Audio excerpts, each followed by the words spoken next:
If I were to ask you the relevance of saddlers, girdlers and pewterers to the modern City of London, would you have any idea what I'm talking about? Well, stay with me and let's find out.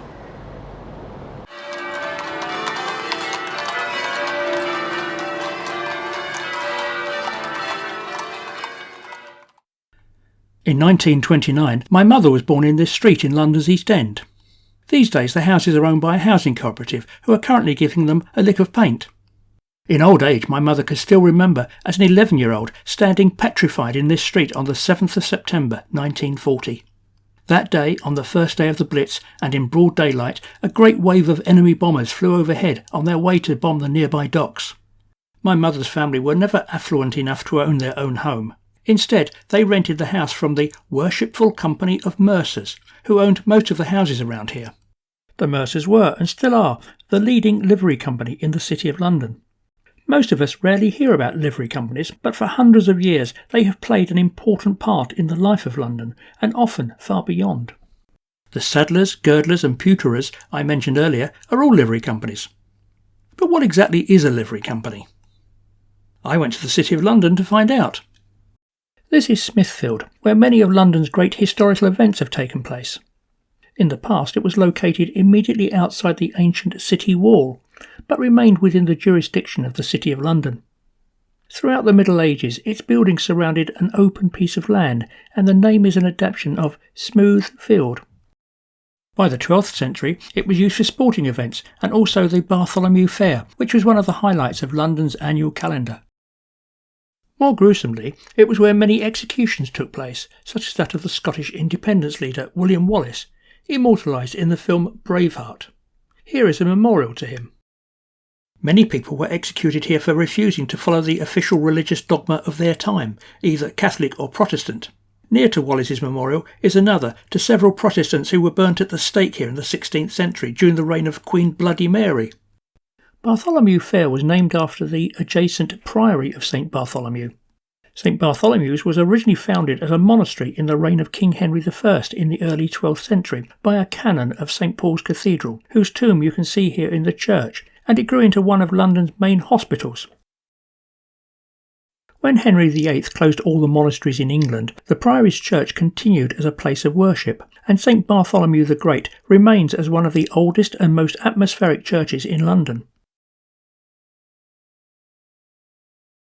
Henry allowed the Priory's hospital to continue, and Bart's is now the oldest working hospital in the country and one of the leading medical institutions in London. Here's a statue of Henry VIII, the king who dissolved the monastery, above one of the entrances into the hospital. Over the centuries, Smithfield became a major livestock market, to which cattle and other animals were herded from the surrounding countryside to be sold before their slaughter to feed London's population.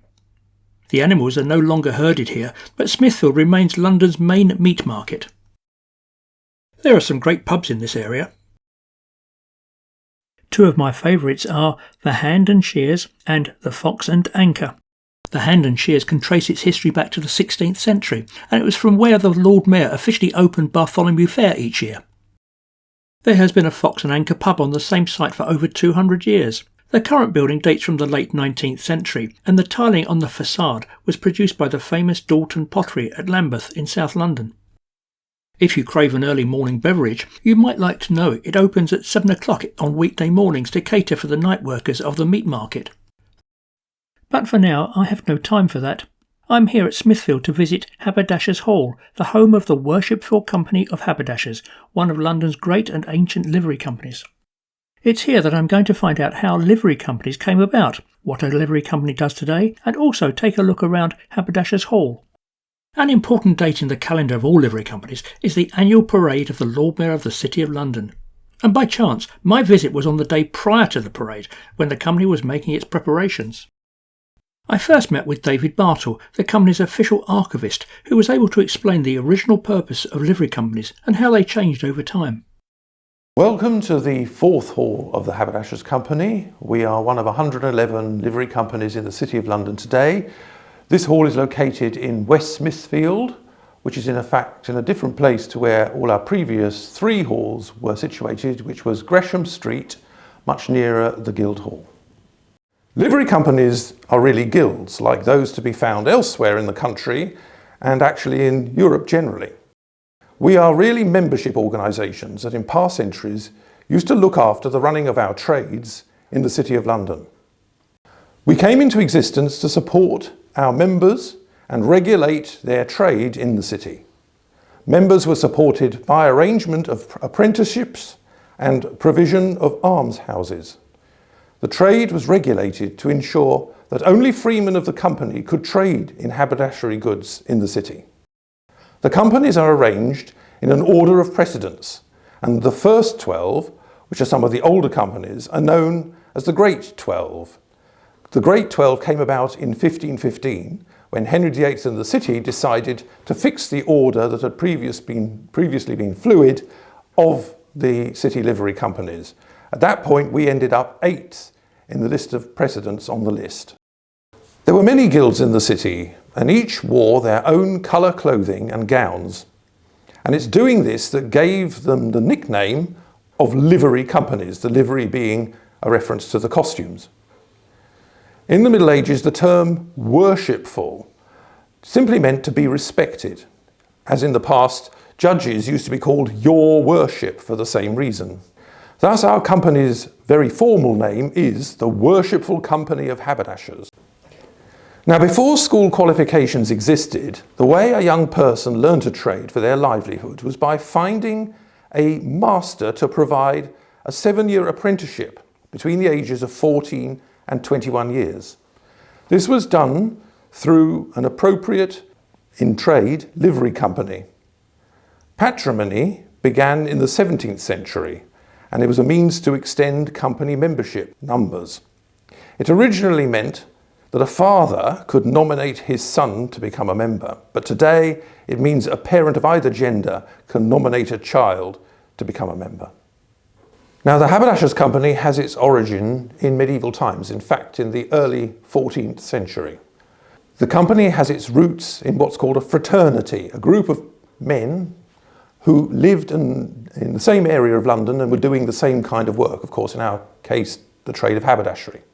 Before we had any kind of hall, we started meeting in a side chapel of the old St Paul's Cathedral, dedicated to St Catherine of Alexandria. Now, St Catherine is well known on Guy Fawkes Day for being commemorated by a Catherine wheel, and that's because she was supposed to have been martyred on such a wheel, in fact finally dispatched by a sword, but she was a very popular saint in the Middle Ages.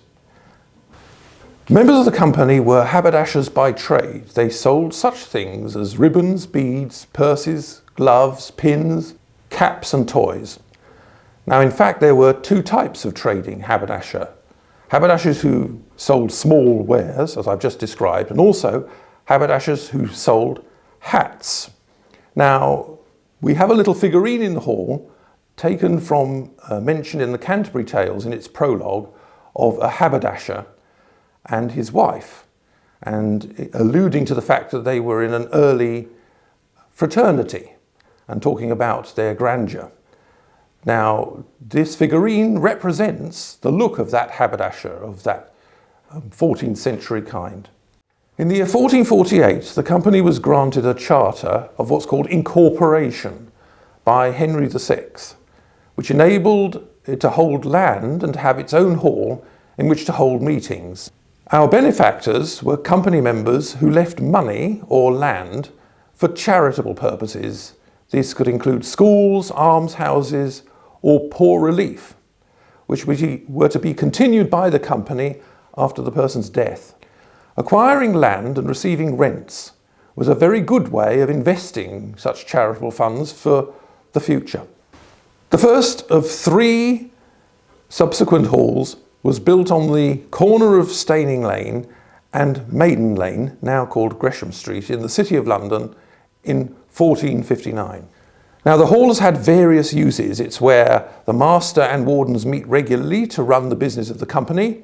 It's where the clerk of the company and beadle will actually live. It's where apprentices were bound on their 7-year apprenticeship to a master. These apprentices would sometimes gather in the hall as well for meetings, especially on the upper floor.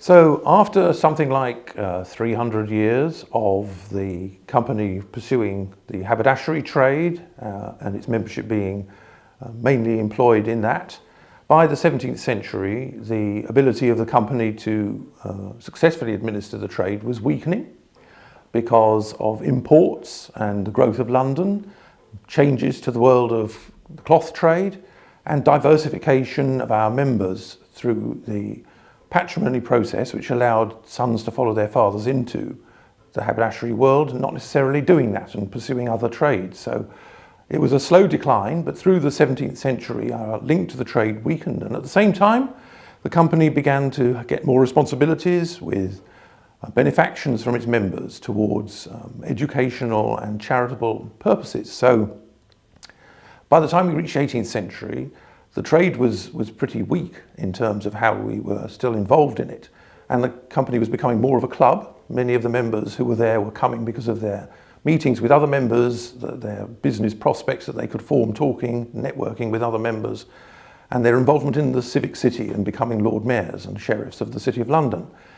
By the later 19th century, in fact, the companies generally, not just the Haberdashers Company, came under pressure to reform themselves and become more modern and not so like clubs and abandoning their charitable activities. And the Haberdashers Company responded to that by becoming much more focused on its charitable and educational work, which by the early 20th century had become the dominant activity the company pursued.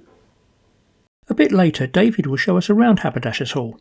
But before that, let's learn a bit about the company's charitable and educational work and what part the company members play in that. Arabella, Susan and Angus from the Haberdashers Company will explain. So through the 17th century, the City of London and haberdashers prospered. They became really wealthy merchants, often trading overseas and building up large fortunes. But they were still really interested in their communities and very much motivated by religious considerations. So some of them, when they died, left large sums of money to found charities to support both schools and almshouses. And it's from those original charities that some of our connections with schools around the country still exist to this day. There were three key benefactors. William Jones, who set up schools in Monmouth, William Adams, who created a school in Shropshire, and Robert Aske, who created schools in East London in Hoxton. Those three key benefactors are still the origins of our four groups of schools today. So we now have the Monmouth schools in South Wales. We have a Shropshire Academy Trust called West Midlands Academy Trust, which is composed of three schools, two state academies, one of which is a grammar school, and a small independent school. And in London, we have two groups of schools, both based on that original foundation, but split off into an Academies Trust in South London and the Elstree schools in North London. The historical connection between our schools has been based on those charitable foundations and maintained through governance structures. Even to this day, 50% of the governors at all our schools are members of the Haberdasher Company. More recently, it's been supplemented by our direct programme, the Haberdashers Advantage programme, which is aimed at empowering all young people to meet their full potential. It has three composite parts. Fundamental to making this work well is our Working Together programme, which brings together teachers and leaders from across all the different schools in the 19 schools across our group into collaborative professional structures to enable them to develop best practice, to connect outside the worlds of education and to meet with business and professional leaders who will help them to improve how they do their work. That's the core foundation, and on that are built two student-focused programmes, our Character programme and our Futures programme. Through the Character programme, students have the potential to meet with other students from all across the family of schools and engage in sports and arts festivals. We also have a specific leadership programme for the pupil leaders from both our junior schools and our senior schools, where they really learn to hone those skills that will help them throughout life and in the roles that they're currently occupying.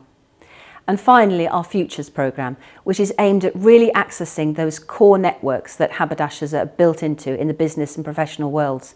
This takes the form of employability type workshops for students and entrepreneur competitions, and also our large careers conferences, which we do in partnership with city institutions, like for example St Bart's Hospital, where we have a careers conference aimed at bringing together high-level professionals with young people from our schools who are interested in those types of careers. We aim to expand our programme and are constantly looking for new ways to work with and dialogue with the students from our schools and their teachers, bringing together the 12,000 students in our 19 schools into one tight haberdasher community. Alongside the education programme of the company, the organisation also works with a lot of charities in the spaces surrounding our schools and our churches. The company has 8 churches of which it's patron, and so we support their work through a small grant. And the work that we do that surrounds our schools in terms of our charitable endeavours acts as a kind of safety net. It complements the formal education of our schools, but also makes sure that those young people are looked after, that they can flourish and they can grow in their chosen vocation, in their chosen career. One of the really important things for the company is the time, the talent and the treasure of the membership. So we work really hard to ensure that not only do we give grants to the charities that we support, but we also give the time and the talent of our members who can offer huge value to those very small charities that we select in order that they can really flourish and support the work of the communities that surround the schools. As an example, a haberdasher might volunteer for a charity and really help them elevate the work that they do in order to reach more young people and to have greater and more significant impact. So the membership of the Haberdashers Company today does not comprise haberdashers. It comprises a broad mix of people from a diverse range of backgrounds, a diverse range of employment sectors, a diverse range of experiences and expertise. So why become a haberdasher in the 21st century? Well, it's about giving back. It's about giving back to our schools, our charities, our churches, and indeed playing a part in the 21st century City of London. Now let David show us around Haberdashers Hall. So, this is the 4th hall, and let's now take a little bit of a walk around to see what we can find. It might be helpful to tell you that our first hall, which was a timber-framed building, was completely burnt down and lost in the 1666 Great Fire of London. Then, as you see here, our second hall was built and lasted down to December 1940 when it was destroyed in the Blitz in World War II. Following that, this you see is our third hall, built in 1956 after the war. Lasted until the 1990s when it was actually demolished to make way for an office development. And so that's how we came to build the 4th hall as we now see in West Smithfield. Let's take a look now at some of the rooms that you can see in this present hall. This long room is called the reception gallery. It's panelled in oak wood and has a vaulted ceiling. Take a look at the large banner at the end of the room. Now this was used in the Diamond Jubilee River procession of the late Queen Elizabeth II. The banner features 500,000 golden buttons and was made by Anne Carrington.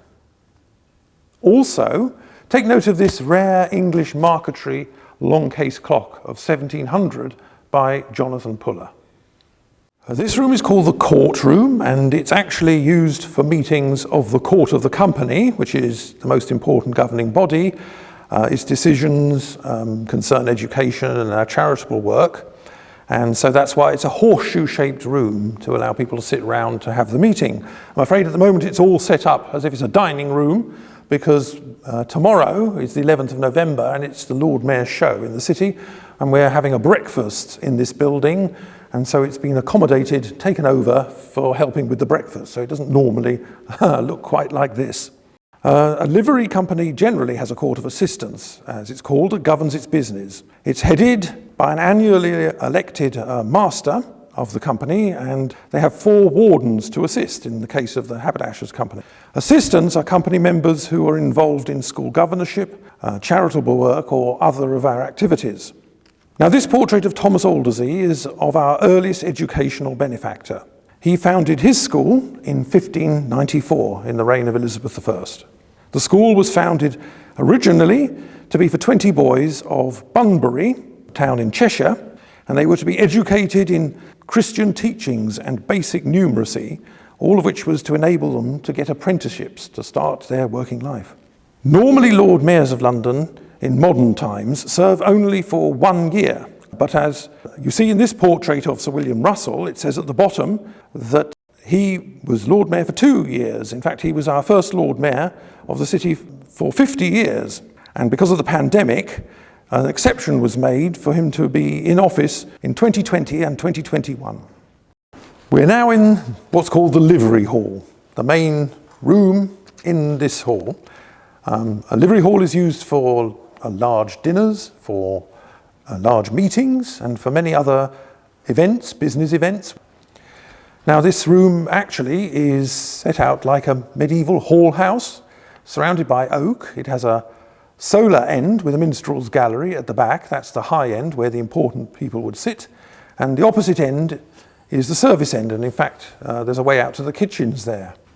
The ceiling is vaulted, just like a hall house of the past, with stainless steel rods, really doing the job of oak beams. The blinds that you can see against the windows have recently been done, and they are showing the coats of arms of the great 12 livery companies. As I've told you earlier, we're number 8 on that list. All right, here we are in the entrance courtyard of this fourth hall. Please take special note of the stained glass windows that you can see here. Originally, these were up in the minstrel's gallery of the previous hall because they had natural light, but they've had to be put in illuminated cabinets to be seen here. Also, take a look at the William Pye made fountain, which was commissioned for the hall in the centre of the courtyard. The 3 streams represent the 3 ways you can become a member of a livery company like this. The first, apprenticeship. The second, patrimony by right of parent to child. And the last one, redemption, if the company wishes to invite you to become a member. This area of the hall is known as the Orangery, and it's an enclosed side of the cloisters which surround the courtyard of the hall. These 3 cabinets that we can see here relate actually to the history of our previous halls.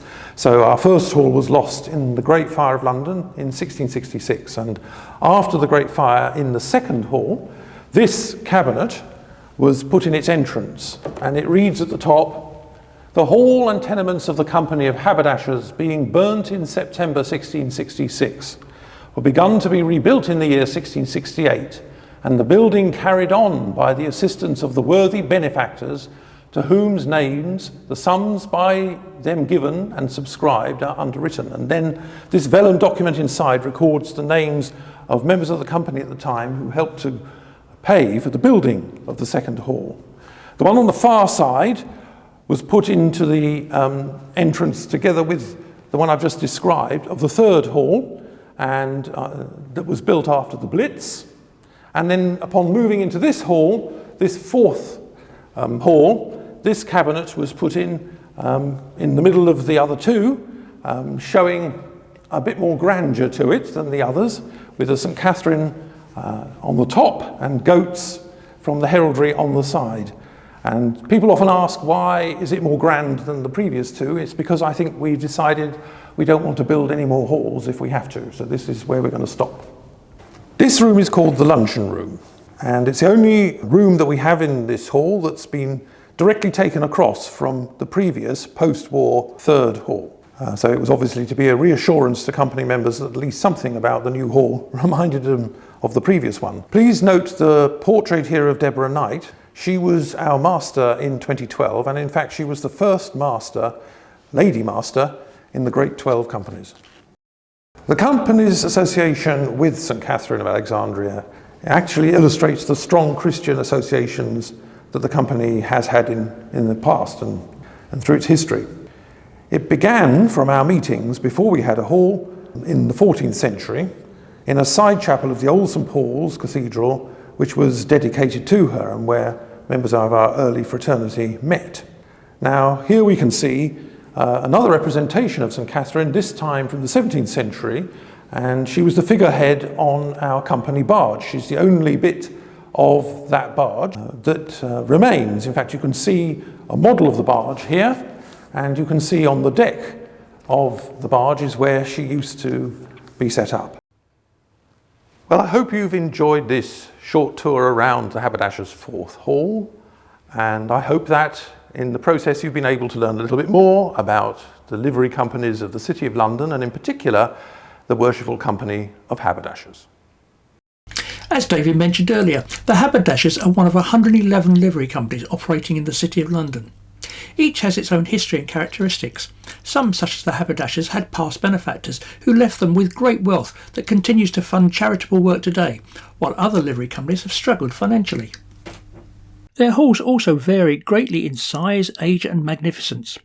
Not just the Haberdashers, but most of the other ancient livery companies, such as the Mercers, the Drapers, Saddlers and others, moved away from their origins as trade guilds as their members diversified their activities and as the nature of trade in the City of London changed. But as the City of London evolved, new livery companies have been formed to represent the interests of their members. Their number has actually increased in recent decades as new livery companies have been formed. Amongst them, chartered accountants, world traders, marketeurs, constructors, information technologists, international bankers, and many others. It often seems that there are two sides to the City of London, the square mile. One side is that of modern business, such as finance, and the other side of old traditions. Perhaps livery companies have a foot in both. Thanks for watching. If you've enjoyed this, please remember to like and subscribe. And don't forget, you can follow me on Instagram, Twitter and Facebook. And you can check my website for many articles about London's history. Bye for now.